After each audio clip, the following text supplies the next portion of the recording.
Hello friends, ತಮಗೆಲ್ಲರೂ ಕೂಡ ಜ್ಞಾನಕಾಶಿ ಅಕಾಡೆಮಿಗೆ ಸ್ವಾಗತ. ಈ ಒಂದು ಕ್ಲಾಸ್ನಲ್ಲಿ 9ನೇ ತರಗತಿಯ ಬಹುಪದೋಕ್ತಿಗಳು ಈ ಒಂದು ಚಾಪ್ಟರ್ಗೆ ಸಂಬಂಧಿಸಿದ ಎಕ್ಸಸೈಸ್ ಮತ್ತು ಎಕ್ಸಾಂಪಲ್ಗಳನ್ನು ಡಿಸ್ಕಸ್ ಮಾಡ್ತಾ ಇದ್ವಿ. ಈ ಒಂದು ಚಾಪ್ಟರ್ಗಳು ಬಂದ್ಬಿಟ್ಟು 9ನೇ ತರಗತಿ ವಿದ್ಯಾರ್ಥಿಗಳಿಗೆ ಮತ್ತು TET ಎಕ್ಸಾಮ್, GPSTR ಮತ್ತು HSTR ಎಕ್ಸಾಮ್ಗೆ ತುಂಬಾ ಇಂಪಾರ್ಟೆಂಟ್ ಆಗಿರುವಂಥ ಚಾಪ್ಟರ್ಗಳಾಗಿವೆ. ಯಾಕಂದರೆ ಇದು ಬೇಸಿಕ್ ಆಗಿರುವಂಥ ತುಂಬಾ ಇಂಪಾರ್ಟೆಂಟ್ ಆಗಿರುವಂಥ ಕಾನ್ಸೆಪ್ಟ್ಗಳಾಗಿರೋದ್ರಿಂದ ಇದನ್ನು ನಾವು ಟೀಚರ್ಸ್ ಎಕ್ಸಾಮ್ಗೆ ತಿಳ್ಕೊಂಡಿರೋ ತುಂಬಾ ಇಂಪಾರ್ಟೆಂಟ್. ಸೊ ಅದಕ್ಕಾಗಿ ಈ ಒಂದು ಚಾಪ್ಟರ್ಗಳನ್ನು ಕಂಪ್ಲೀಟಾಗಿ ಎಕ್ಸಾಂಪಲ್ ಮತ್ತು ಎಕ್ಸಸೈಸ್ಗಳನ್ನು ಸಾಲ್ವ್ ಮಾಡ್ತಾಯಿದ್ವಿ. ಅವುಗಳನ್ನು ನೀವು ವೀಕ್ಷಣೆ ಮಾಡಲು ನಮ್ಮ ಚಾನಲ್ಗೆ ಸಬ್ಸ್ಕ್ರೈಬ್ ಮಾಡ್ಕೊಳ್ಳಿ. ಇವಾಗ ಎಕ್ಸಸೈಸ್ 2.2 ನೋಡೋಣ. 9ನೇ ತರಗತಿಯ ಬಹುಪದೋಕ್ತಿಗಳು ಈ ಒಂದು ಚಾಪ್ಟರಲ್ಲಿ ಬರುವಂಥ ಎಕ್ಸಸೈಸ್ 2.2 ಇದರಲ್ಲಿ ಬರುವಂಥ ಪ್ರಶ್ನೆಗಳ ಬಗ್ಗೆ ಡಿಸ್ಕಸ್ ಮಾಡೋಣ. ಮೊದಲೇ ಪ್ರಶ್ನೆ ಈ ರೀತಿಯಾಗಿದೆ. ಎಕ್ಸ್ನ ಬೆಲೆಯು ಈ ಕೆಳಗಿನಂತಿದ್ದಾಗ ಎಕ್ಸ್ನ ಬೆಲೆ ಏನಿದೆ ಈ ಕೆಳಗಿನಂತಿದೆ. ಈ ರೀತಿಯಾಗಿದ್ದಾಗ ಬಹುಪದೋಕ್ತಿ 5x - 4x² + 3ನ ಬೆಲೆಯನ್ನು ಕಂಡುಹಿಡಿಯಿರಿ. ಇವಾಗ ಎಕ್ಸ್ ಬೆಲೆಯಲ್ಲಿ ಒಮ್ಮೆ 0, ಒಮ್ಮೆ -1, ಒಮ್ಮೆ 2 ಅಂತ ಅಪ್ಲೈ ಮಾಡಿ ನಾವು ಇಲ್ಲಿ ಎಕ್ಸ್ನ ಬೆಲೆಯು ಕೆಳಗಿನಂತಿದ್ದಾಗ ಈ ಒಂದು ಬಹುಪದೋಕ್ತಿಯ ಬೆಲೆಗಳನ್ನು ಕಂಡುಹಿಡಿಯಿರಿ ಅನ್ನುವಂಥದ್ದು ಪ್ರಶ್ನೆಯಾಗಿದೆ.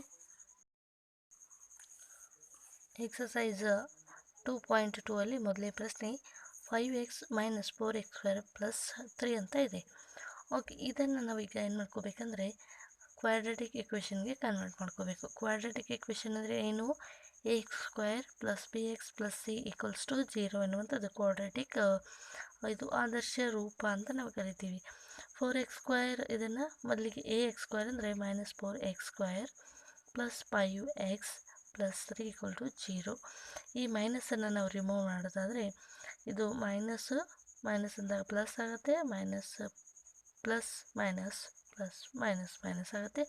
ಸೊ ಇದು ಕ್ವಾಡ್ರಾಟಿಕ್ ಇಕ್ವೇಷನ್ಗೆ ಕನ್ವರ್ಟ್ ಆಯಿತು. ಇವಾಗ ಏನು ಮಾಡಬೇಕಂದ್ರೆ x = 0 ಅಂತ ನಾವು ಅಪ್ಲೈ ಮಾಡ್ಕೋಬೇಕು.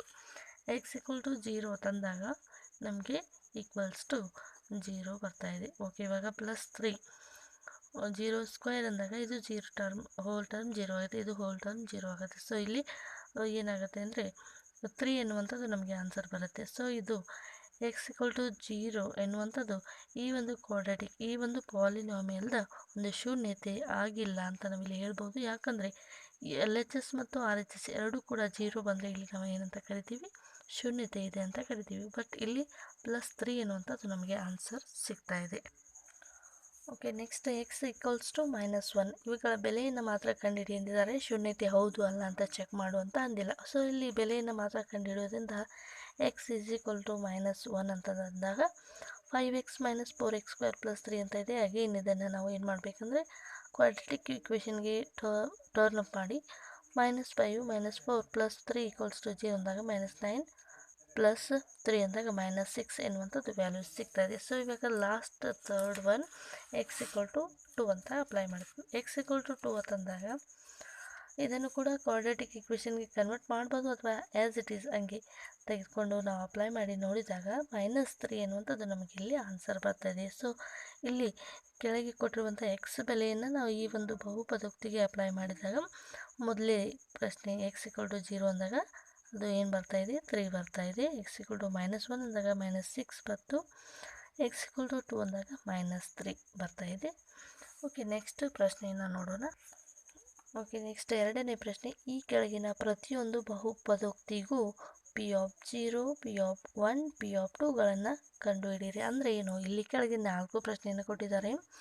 ಈ ಒಂದು ಪಾಲಿನಾಮಿಗೆ ಮೊದಲನೇದಾಗಿ ಒಂದು ಸರಿ 0 ಹಾಕಬೇಕು, ನಂತರ 1 ಹಾಕಿ ಅಪ್ಲೈ ಮಾಡಿ ನೋಡಬೇಕು, ನಂತರ 2 ಅಪ್ಲೈ ಮಾಡಿ ನೋಡಬೇಕು. ಪ್ರತಿಯೊಂದು ಬಹುಪದೋಕ್ತಿಗೂ P0, P1, P2ವನ್ನು ಅಪ್ಲೈ ಮಾಡಿ ಇವುಗಳ ಬೆಲೆಯನ್ನು ಕಂಡುಹಿಡಿಯಿರಿ ಅಂತಲೂ ಹೇಳಿದ್ದಾರೆ. ಸೊ ಇದನ್ನು ಕೂಡ ನಾವೀಗ ಸಾಲ್ವ್ ಮಾಡೋಣ. ಸೊ ಎರಡನೇ ಪ್ರಶ್ನೆಯ ಪರಿಹಾರವನ್ನು ನೋಡೋದಾದರೆ Py = y² - y + 1 ಅಂತ ಇದೆ. ಸೊ ಇಲ್ಲಿ P0 ಅನ್ನು ಮೊದಲೇದಾಗಿ ಅಪ್ಲೈ ಮಾಡಿ ನೋಡೋದಾದರೆ P0 = 1 ಅಂತ ನಮಗೆ ಆನ್ಸರ್ ಸಿಗ್ತಾ ಇದೆ. ನೆಕ್ಸ್ಟ್ ಏನಂತ ಇದೆ? P1 ಅಂತ ಇದೆ. ಈ ಒಂದು ಪಾಲಿನಾಮಿಗೆ y = 1 ಅಂತ ಅಪ್ಲೈ ಮಾಡಿದಾಗ ಇಲ್ಲಿ ಏನು ಬರುತ್ತೆ? y ಪ್ಲೇಸ್ನಲ್ಲಿ 1 ಅನ್ನು ಅಪ್ಲೈ ಮಾಡಿದಾಗ 1² - 1 + 1 ಅಂದಾಗ ಇದು +1 - 1 ಎರಡು ಕೂಡ ಕ್ಯಾನ್ಸಲ್ ಆಗಿ 1 ಬರ್ತಾ ಇದೆ. ಸೊ ನೆಕ್ಸ್ಟ್ ನೋಡಿ ಪಿ ಆಫ್ 2 ಅಂತ ಅಪ್ಲೈ ಮಾಡಿ ನೋಡಿದಾಗ ನಮಗೆ ಆನ್ಸರ್ ಸಿಗ್ತಾ ಇದೆ ಏನಂತ 3 ಅಂತ ಸಿಗ್ತಾ ಇದೆ. y² minus y plus 1. So ಇದೇ ರೀತಿಯಾಗಿ ಉಳಿದ ಎಲ್ಲ ಏನು ಕೊಟ್ಟಿದ್ದಾರೆ ಉಳಿದ ಮೂರು ಪಾಲಿನಾಮಿಗಳನ್ನು ಕೂಡ ನಾವು ಏನು ಮಾಡಬೇಕಂದ್ರೆ P of 0, P of 1, P of 2 ಅಂತ ಅಪ್ಲೈ ಮಾಡಿ ಸಾಲ್ವನ್ನು ಮಾಡಬೇಕು.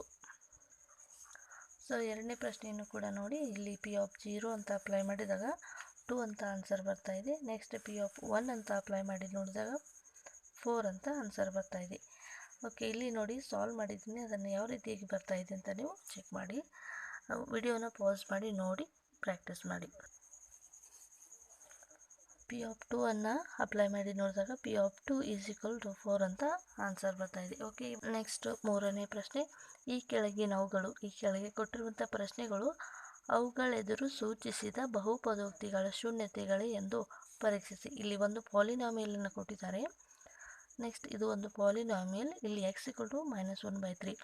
ಮುಂದೆ ಸೂಚಿಸಿದ ಬಹುಪದೋಕ್ತಿಗಳು x = ಏನಂತ ಕೊಟ್ಟಿದ್ದಾರೆ, ಈ ಒಂದು x ನ ವ್ಯಾಲ್ಯೂ ಈ ಒಂದು ಬಹುಪದೋಕ್ತಿಯ ಶೂನ್ಯತೆ ಇದೆಯಾ ಅಥವಾ ಇಲ್ಲ ಅಂತ ಚೆಕ್ ಮಾಡಿ ಹೇಳಿ ಅಂತ ಈ ಒಂದು ಪ್ರಶ್ನೆ ಇದೆ. ಸೊ ಇಲ್ಲಿ ಟೋಟಲ್ ಆಗಿ ಎಷ್ಟು ಪ್ರಶ್ನೆಗಳಿದ್ದಾವೆ, 8 ಪ್ರಶ್ನೆಗಳಿದ್ದಾವೆ. ಇವುಗಳನ್ನು ಮುಂದೆ ಸೂಚಿಸಿದ x ವ್ಯಾಲ್ಯೂವನ್ನು ಅಪ್ಲೈ ಮಾಡಿ ಇದು ಪಾಲಿನಾಮಿಯಲ್ನ ಜೀರೋಸ್ ಆಫ್ ಪಾಲಿನಾಮಿಯಲ್ ಹೌದಾ ಅಥವಾ ಇಲ್ಲ ಅಂತ ಚೆಕ್ ಮಾಡಿ ನೋಡೋಣ. ಈ ರೀತಿಯಾದ ಪ್ರಶ್ನೆಗಳು ಎಕ್ಸಾಮ್ನಲ್ಲಿ ಕೇಳ್ತಾರೆ. ಈ ಬಹುಪದೋಕ್ತಿಯನ್ನು ಕೊಟ್ಟು ಮುಂದೆ x ವ್ಯಾಲ್ಯೂವನ್ನು ಕೊಟ್ಟು ಇವುಗಳಲ್ಲಿ ಯಾವುದು ಸರಿಯಾದ ಹೊಂದಾಣಿಕೆ ಆಗುತ್ತೆ ಅಥವಾ ಒಂದು ಪಾಲಿನಾಮಿಯಲ್ನ ಕೊಟ್ಟು ಆಪ್ಷನಲ್ಲಿ ಕೆಲವೊಂದು ವ್ಯಾಲ್ಯೂಗಳನ್ನು ಕೊಟ್ಟಿರ್ತಾರೆ. ಆ ಒಂದು ವ್ಯಾಲ್ಯೂಗಳನ್ನು ಕೊಟ್ಟು ಮೇಲೆ ಈ ಕೊಟ್ಟಿರುವಂಥ ಬಹುಪದೋಕ್ತಿಗೆ ಶೂನ್ಯತೆ ಯಾವುದಾಗಿದೆ ಅನ್ನೋಂಥದ್ದು ಪ್ರಶ್ನೆಯನ್ನು ಕೇಳ್ಬೋದು. ಸೊ ಅದಕ್ಕಾಗಿ ಇದು ತುಂಬಾ ಇಂಪಾರ್ಟೆಂಟ್. ಶೂನ್ಯತೆಗಳು ಅಂತಂದರೆ x ವ್ಯಾಲ್ಯೂವನ್ನು ಪಾಲಿನಾಮಿಯಲ್ನಲ್ಲಿ ಅಪ್ಲೈ ಮಾಡಿದಾಗ ಅದು LHS ಮತ್ತು RHS ಎರಡೂ ಕೂಡ ಜೀರೋಸ್ ಬಂದರೆ ಇದನ್ನು ನಾವು ಏನಂತ ಕರಿತೀವಿ, ಜೀರೋಸ್ ಆಫ್ ಪಾಲಿನಾಮಿಯಲ್ ಅಥವಾ ಶೂನ್ಯತೆಗಳು ಅಂತ ಹೇಳಿ ಕರಿತೀವಿ. ಓಕೆ, ಮೂರನೇ ಪ್ರಶ್ನೆಯಲ್ಲಿ ಮೊದಲನೇ ಪ್ರಶ್ನೆ ಈ ರೀತಿಯಾಗಿದೆ. ಪಿ ಆಫ್ x = 3x + 1 ಅಂತ ಇದೆ. ಈ ಒಂದು ಬಹುಪದೋಕ್ತಿಯ ಶೂನ್ಯತೆ -1/3 ಅಂತ ಇದೆಯಲ್ಲ ಅಂತ ಚೆಕ್ ಮಾಡಿದ್ದಾರೆ.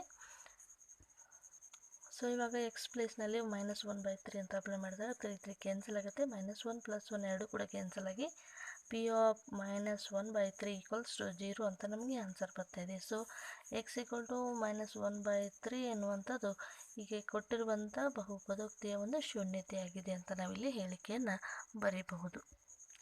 ನೆಕ್ಸ್ಟ್ ಎರಡನೇ ಪ್ರಶ್ನೆ, ಪಿ ಆಫ್ x = 5x - 5 ಅಂತ ಇದೆ. x = 4/5 ಅಂತ ಇದೆ. ಸೊ x ಪ್ಲೇಸ್ನಲ್ಲಿ 4/5 ಹಾಕಿದರೆ 5 ಎರಡು ಕೂಡ ಕ್ಯಾನ್ಸಲ್ ಆಗುತ್ತೆ. 4 - 5 ಅಂತ ಆನ್ಸರ್ ಬರುತ್ತೆ. So is not equals to 0 ಆಗಿರೋದ್ರಿಂದ 5 = 4/5 ಎನ್ನುವಂಥದ್ದು ಈ ಒಂದು ಬಹುಪದೋಕ್ತಿಯ ಶೂನ್ಯತೆ ಆಗಿಲ್ಲ ಅಂತ ಹೇಳಿ ನಾವು ಸ್ಟೇಟ್ಮೆಂಟನ್ನು ಕೊಡಬೇಕು. ನೆಕ್ಸ್ಟ್ ಮೂರನೇ ಪ್ರಶ್ನೆ, ಪಿ ಆಫ್ x = x² - 1 ಅಂತ ಇದೆ. ಇಲ್ಲಿ ಏನು ಕೊಟ್ಟಿದ್ದಾರೆ, x ವ್ಯಾಲ್ಯೂನ 2 ಕೊಟ್ಟಿದ್ದಾರೆ, ಒಂದು 1 ಅಂತ ಕೊಟ್ಟಿದ್ದಾರೆ, ಒಂದು -1 ಅಂತ ಕೊಟ್ಟಿದ್ದಾರೆ. ಸೊ 1 ಅನ್ನು ಅಪ್ಲೈ ಮಾಡಿದಾಗ 0 ಬರ್ತಾ ಇದೆ. ಅದೇ ರೀತಿಯಾಗಿ -1 ಅನ್ನು ಕೂಡ ಅಪ್ಲೈ ಮಾಡಿದಾಗ 0 ಬರ್ತಾ ಇದೆ. ಸೊ 1 - 1 ಎನ್ನುವಂಥದ್ದು ಈ ಒಂದು ಬಹುಪದೋಕ್ತಿಯ ಪಾಲಿನಾಮಿಯಲ್ ಆಗಿದೆ. ಯಾವ ರೀತಿಯಾಗಿ -1 ಬಂದರೂ ಪಾಲಿನಾಮಿಯಲ್ ಜೀರೋಸ್ ಆಫ್ ಪಾಲಿನಾಮಿಯಲ್ ಇದೆ, ಪ್ಲಸ್ ಬಂದರೂ ಪಾಲಿನಾಮಿಯಲ್ ಇದೆ. ಯಾವ ರೀತಿಯಾಗಿ ಅಂದರೆ x² - 1 ಅಂತ ಇದೆ, ಇದು ಒಂದು ಪಾಲಿನಾಮಿಯಲ್. ಇದನ್ನು ನಾವು ಈ ರೀತಿಯಾಗಿ ಬರೀಬಹುದಾ, x - 1 x + 1 ಅಂತ ಬರೀಬಹುದಾ. ಸೊ ಇದು a² - b² ಫಾರ್ಮ್ನಲ್ಲಿ ಇರೋದ್ರಿಂದ ನಾವು ಇದನ್ನು ಈ ರೀತಿಯಾಗಿ ಬರೀಬೋದು. ಹಾಗಾಗಿ x - 1 = 0, x + 1 = 0 ಅಂದಾಗ x = 1, ಅದೇ ರೀತಿಯಾಗಿ x = -1. ಹಾಗಾಗಿ 1 ಮತ್ತು -1 ಈ ಒಂದು ಪಾಲಿನಾಮಿಯಲ್ನ ಜೀರೋಸ್ ಆಗಿರ್ತವೆ ಅಂತ ನಾವಿಲ್ಲಿ ಸ್ಟೇಟ್ಮೆಂಟನ್ನು ಬರೀಬೇಕು. Next question, P of x = x + 1 × x - 2 ಅಂತ ಇದೆ. ಇಲ್ಲಿ ಕೂಡ ಎರಡು ವ್ಯಾಲ್ಯೂಸ್ಗಳನ್ನು ಕೊಟ್ಟಿದ್ದಾರೆ. x = -1, 2 ಅಂತ ಕೊಟ್ಟಿದ್ದಾರೆ. ಮೊದಲನೇದಾಗಿ -1 ಅನ್ನು ಅಪ್ಲೈ ಮಾಡಿದಾಗ 0 ಬರ್ತಾ ಇದೆ. ಅದೇ ರೀತಿಯಾಗಿ ಇಲ್ಲಿ 2 ಅನ್ನು ಕೂಡ ಅಪ್ಲೈ ಮಾಡಿದಾಗ ಏನು ಬರ್ತಾ ಇದೆ, 0 ಬರ್ತಾ ಇದೆ. ಹಾಗಾಗಿ x = -1, 2 ಎರಡು ಕೂಡ ಏನಾಗ್ತಾ ಇದ್ದಾವೆ, ಈ ಒಂದು ಬಹುಪದೋಕ್ತಿಯ ಶೂನ್ಯತೆಗಳು ಆಗಿದ್ದಾವೆ ಅಂತ ನಾವಿಲ್ಲಿ ಹೇಳ್ಬೋದು. ಇದನ್ನು ಕೂಡ ನೇರವಾಗಿ ನಾವು ನೋಡೋದಾದರೆ ಇಲ್ಲಿ ನೋಡಿ ಈ ಒಂದು ಟರ್ಮನ್ನು ನೋಡಿದಾಗ x=-1 ಓಕೆ x=2 ಇದನ್ನು ಕೂಡ ನಾವು ಈ ರೀತಿಯಾಗಿ ಸಾಲ್ವ್ ಮಾಡ್ಕೊಂಡು ನೇರವಾಗಿ ಕ್ವಿಕ್ಕಾಗಿ ಆನ್ಸರನ್ನು ಮಾಡ್ಬೋದು. ಸೊ ನೆಕ್ಸ್ಟ್ p(x)=x² ಅಂತ ಇದೆ. ಎಕ್ಸ್ನ ವ್ಯಾಲ್ಯೂ 0 ಕೊಟ್ಟಿದ್ದಾರೆ. ಸೊ ಎಕ್ಸ್ನ ವ್ಯಾಲ್ಯೂ 0 ಇದೆ ಅಂದರೆ 0² 0 ಆಗಿರುತ್ತೆ. ಸೊ x=0 ಎನ್ನುವಂಥದ್ದು x² ಒಂದು ಶೂನ್ಯತೆ ಆಗಿದೆ ಅಂತ ನಾವು ಇಲ್ಲಿ ಸ್ಟೇಟ್ಮೆಂಟನ್ನು ಬರೀಬೇಕು. ನೆಕ್ಸ್ಟ್ ನೋಡಿ p(x)L × x + m ಅಂತ ಇದೆ. ಎಕ್ಸ್ನ ವ್ಯಾಲ್ಯೂ -m/L ಅಂತ ಇದೆ. ಸೊ ಇಲ್ಲಿ ಎಕ್ಸ್ನ ಪ್ಲೇಸ್ನಲ್ಲಿ ನಾವು -m/L ಅಂತ ಬರೀಬೇಕು. ಸೊ -m/L ಅಂದಾಗ L ಎರಡು ಕೂಡ ಕ್ಯಾನ್ಸಲ್ ಆಗುತ್ತೆ. -m + m ಕೂಡ ಕ್ಯಾನ್ಸಲ್ ಆದಾಗ p(-m/L) 0 ಅಂತ ಬರ್ತಾ ಇದೆ. ಸೊ ಇದು ಕೂಡ ಈ ಒಂದು ಬಹುಪದೋಕ್ತಿಯ ಶೂನ್ಯತೆ ಆಗಿದೆ ಅಂತ ನಾವಿಲ್ಲಿ ಹೇಳ್ಬೋದು. ನೆಕ್ಸ್ಟ್ ಪ್ರಶ್ನೆ p(x)3x² - 1 ಅಂತ ಇದೆ. ಇಲ್ಲಿ ಕೂಡ ಎರಡು ವ್ಯಾಲ್ಯೂಸ್ಗಳಿದ್ದಾವೆ, -1/√3 ಇನ್ನೊಂದು 2/√3 ಅಂತ. ಸೊ ಮೊದಲನೇದಾಗಿ ನಾವು ಚೆಕ್ ಮಾಡಿ ನೋಡೋದಾದರೆ -1/√3 ಅಂದಾಗ √3 ಎರಡು ಕೂಡ ಸ್ಕ್ವೇರ್ ಎರಡು ಕ್ಯಾನ್ಸಲ್ ಆಗಿ 3 ಅಂತ ಮಾತ್ರ ಉಳಿಯುತ್ತೆ. ಹಾಗಾಗಿ 3 ಕ್ಯಾನ್ಸಲ್ ಆಗುತ್ತೆ. ಸೊ ಇಲ್ಲಿ +1 ಇದೆ ಅಂದರೆ ಮೈನಸ್ ಇದೆ, ಇದು ಸ್ಕ್ವೇರ್ ಅಂದಾಗ ಪ್ಲಸ್ ಆಗುತ್ತೆ. +1 - 1 = 0 ಅನ್ನುವಂಥದ್ದು ನಮಗೆ ಆನ್ಸರ್ ಬರ್ತಾ ಇದೆ. ಸೊ ಲಾಸ್ಟ್ ಕ್ವಶನ್ p(x)2x + 1 ಅಂತ ಇದೆ. ಎಕ್ಸ್ನ ವ್ಯಾಲ್ಯೂ ಏನಿದೆ 1/2 ಅಂತ ಇದೆ. ಸೊ ಎಕ್ಸ್ ವ್ಯಾಲ್ಯೂ 1/2 ಅನ್ನು ಅಪ್ಲೈ ಮಾಡಿ ನೋಡಿದಾಗ ಇಲ್ಲಿ 2 ಕ್ಯಾನ್ಸಲ್ ಆಗಿ 1 + 1 ಅಂದಾಗ 2 ಬರ್ತಾ ಇದೆ.